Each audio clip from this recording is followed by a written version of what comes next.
Walking home recently, I spied a curious scene. An adult was on the sidewalk just to the side of an apartment building entrance facing away from the street. And next to her was a child who I guess was around 5 years old. And the child was counting. When she reached 10, the child said, "Ready or not, here I come." They were playing hide and seek.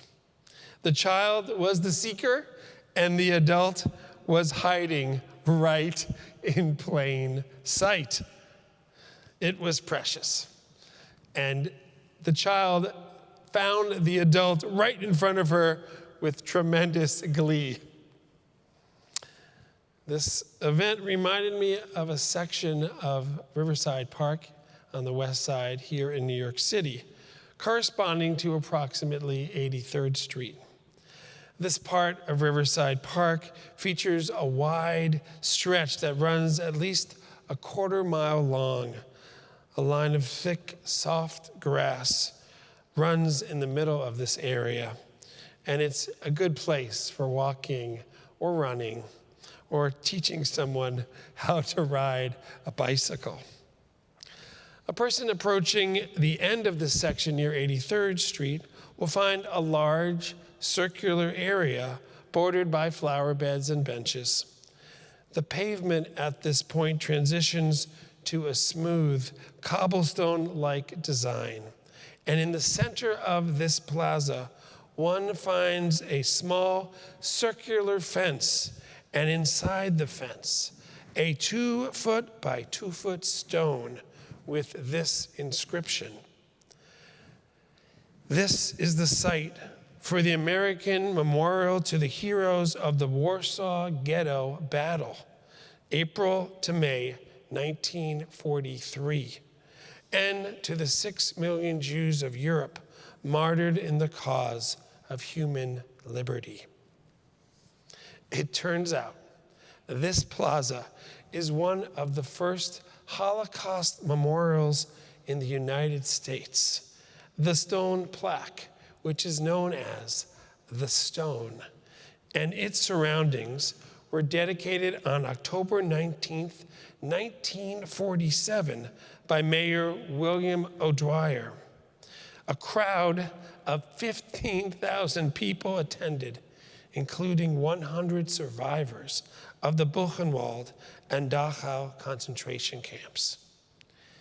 Buried beneath the stone are 2 boxes containing soil from 2 concentration camps in Czechoslovakia, and a scroll describing the defense of the Warsaw Ghetto in both Hebrew and in English, composed by the then chief rabbi of Jerusalem. As many of us know, the Warsaw Ghetto was poised to be liquidated in the spring of 1943. After news of an impending roundup of deportations reached the remaining Jews in the ghetto, they vowed to fight back. Using smuggled weapons, they rose up. They divided into roughly 50 combat groups, and this remarkable gathering of malnourished and massively outnumbered Jews managed to hold off the Nazis from April 19th to May 16th. The plaque in Riverside Park was originally intended to serve as a cornerstone for a larger memorial. Over several decades, sculptures and other proposals for this location were submitted, but never received funding. Over the years, the plaque itself became the monument. What strikes me most about this memorial is that here it is, in plain sight, right before people's very eyes. And many in the neighborhood, and most people who are there for the first time, don't even notice it's there. They walk right on by, even though the stone is smack in the middle of the plaza. Even though there's a large white sign to the side that's titled Warsaw Ghetto Memorial Plaza, it stands prominently on the perimeter. I recently went for a walk with an Upper West Side rabbinical colleague of mine through this section of Riverside Park, and she admitted to me, "I never knew this was here." I share this story for a few reasons.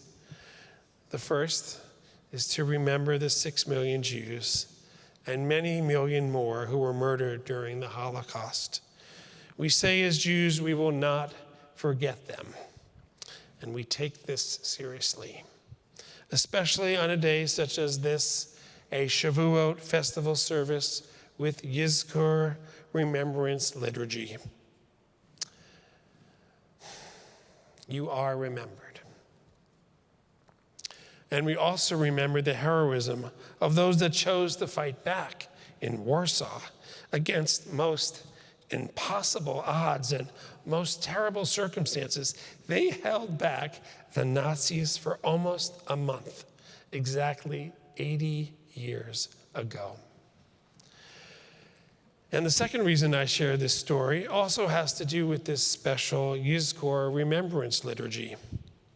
So many of us here are present to pay respects to our loved ones who have died. This section of our service on holidays such as Shavuot provides us a sacred space to remember. We know this service is just one of a myriad of ways we can connect with the loving memory of our dear ones. And I want to remind us, like the Warsaw Memorial in Riverside Park, and like the adult playing hide and seek in clear view of the seeking child, right before our very eyes, if only we would allow us to see it, are reminders of those we miss so much.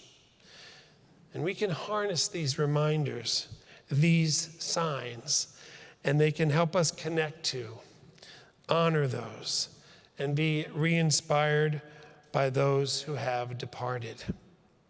Often all we have to do is see or hear or feel or smell what is right in front of us. A personal example. I try to remember that my dad of blessed memory was a tree hugger, and that the very presence of a beautiful tree would stop him in his tracks. And yes, he would actually hug trees. But all too often, I am caught up with my day and miss out on admiring the trees in my midst.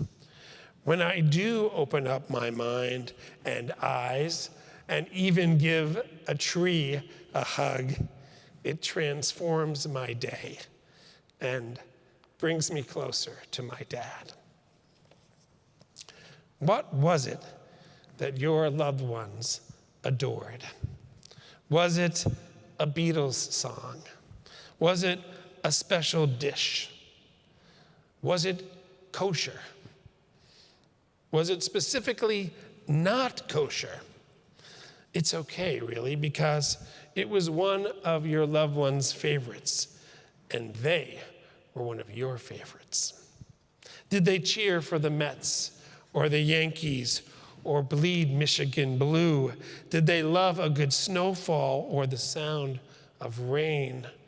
Were they passionate about family or perhaps pizza? We should take advantage of all the stimuli before us to remember our loved ones, and we can bring them into our lives by name when we experience something that was important to them. Lillian would have loved being with everyone at this bar mitzvah. Joe would have been the first one in the pool on Memorial Day weekend. I wish Bella could have tasted this red sauce. No doubt we do this already, and I'm encouraging us to do this more, a lot more. It may take some getting used to. We may have found ourselves, especially if a death has been recent, being overwhelmed by emotion when we're experiencing something that reminds us of them. Intense emotion, especially grief, can be tough to navigate.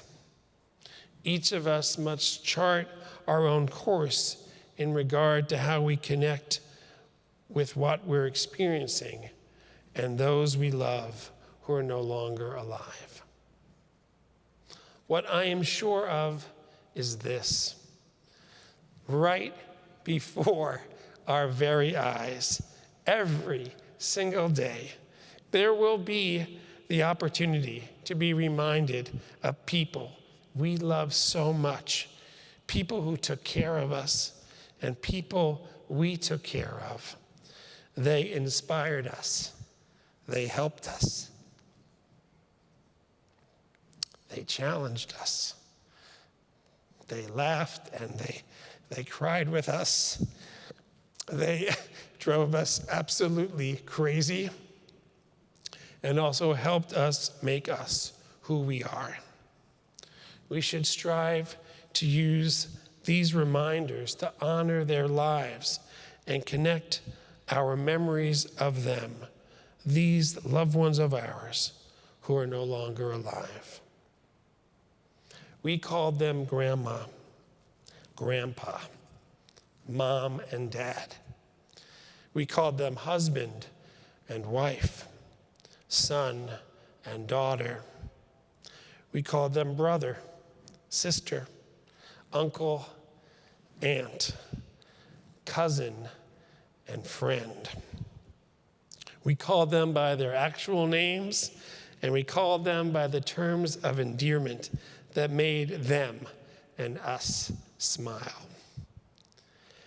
They were ours, and we were theirs. What a blessing this is still. This Shavuot, this Friday morning, and each day going forward, may we be open to seeing what is right before our very eyes and be able to connect what we are experiencing to our everlasting love for them.